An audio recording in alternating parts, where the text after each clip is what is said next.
आज आपण परत एकदा फिरायला आलेलो आहेत आणि फिरायला म्हणजे कुठे आलो तर अहिल्यानगरमध्ये बारादरी या गावामध्ये आपण आहोत आणि आपल्या पाठीमागे जो आहे तो शहा डोंगर म्हणजे शहा डोंगर म्हणून एक डोंगराचा भाग आहे. तर त्या डोंगरावर आत्ता आपण आहोत आणि बारादरी गावाच्या एका छोट्याशा भागामध्ये आपण आहोत.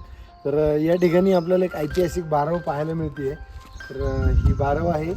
समोरच्या भागामध्ये पहा तुम्हाला त्या ठिकाणी एक शिलालेख पाहायला मिळते आणि खाली एक दरवाजा आहे. तो आत्ता या कडक उन्हाळ्यामध्येही तुम्हाला या ठिकाणी पाणी पाहायला मिळतं. प्राचीन बारवेमध्ये जाण्यासाठी या ठिकाणी आपल्याला दरवाजा आहे आणि त्याच्या बाजूला शिवाचं छोटंसं मंदिर आहे. तर ते पण आपण पाहूयात.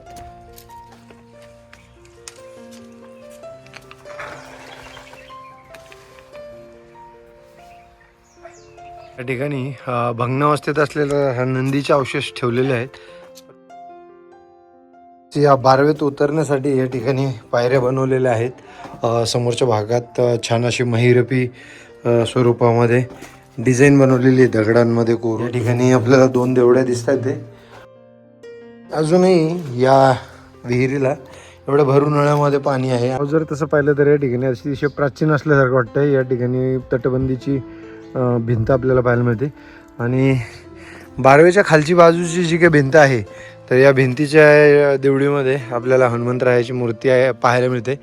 समोरच्या भागामध्ये श्री वीरभद्राचं मंदिर आहे. आपण त्या मंदिराला भेट देऊयात. चांदबेबी महालाच्या बांधकामासाठी कर्नाटकातून लिंगायत आणि जंगम समाजातील अनेक कारागीर या ठिकाणी आले होते. महालाचे काम जास्त काळ चालणार असल्याने कारागिरांना वीरभद्र उत्सवासाठी जाण्यास परवानगी मिळाली नाही आणि निराश झालेल्या कारागिरांनी आपल्या आराध्य दैवत वीरभद्राचा धावा केला. असे मानले जाते की देवाने प्रसन्न होऊन येथील पाटलाला व कारागिरांना स्वप्नात दृष्टांत दिला आणि शहा डोंगरावरती वीरभद्राची स्वयंभू मूर्ती प्रकट झाली. मंडळी, आता आपण बारव पाहिले आणि आता आपण वीरभद्राचं दर्शन घेऊयात. हे मंदिर कसं आहे ते पाहूयात. चला. या ठिकाणी ललाट बिंबावरती गणपती बाप्पाची मूर्ती आहे आणि नेहमी आपल्याला कुठल्या ना कुठल्या मंदिरामध्ये अशा पद्धतीची मूर्ती पाहायला मिळते. प्रवेशद्वाराच्या पायऱ्या चढून पुढे गेल्यानंतर आपण मंदिराच्या प्रांगणात पोहोचतो. या ठिकाणी दीपमाळ, नंदीमंडप आणि नंदीमंडपाच्या समोर आहे स्वयंभू अशी काळ्या पाषाणातील श्री वीरभद्रांची मूर्ती. गर्भगृहातील उंच चौथऱ्यावरील मखरात वीरभद्रांची ही काळ्या पाषाणातील मूर्तीच्या उजव्या बाजूला वीरभद्रांची पत्नी भद्रकाली व दक्षराजाचा वीरभद्रांनी शिरच्छेद केल्यानंतर त्याला बकऱ्याचे तोंड लावले होते ती लहान मूर्ती या ठिकाणी आपल्याला पाहायला मिळते. या मंदिराचे शिखर वैशिष्ट्यपूर्ण आहे. या शिखराच्या चारही बाजूने मिनार तर मध्यभागी कळस आहे.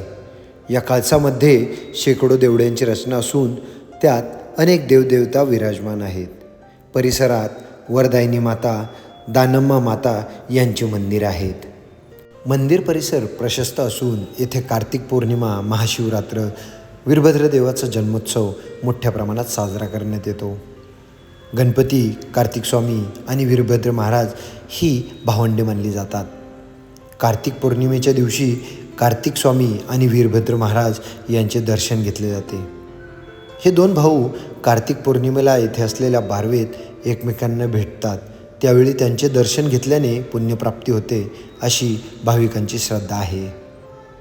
येथील प्रत्येक उत्सवात धूप महोत्सवाला विशेष महत्त्व असते.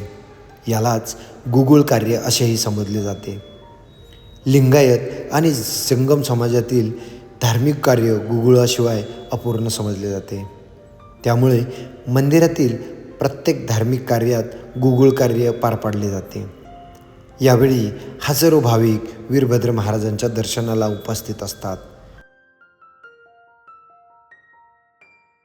मंडळी, मंदिरातलं दर्शन आपण घेतलेलं आहे आणि थोडीशी आपण या तटबंदीची पाहणी करूयात. जुने वाडे किंवा वास्तू पाहताना मला एक वेगळी मजा वाटते.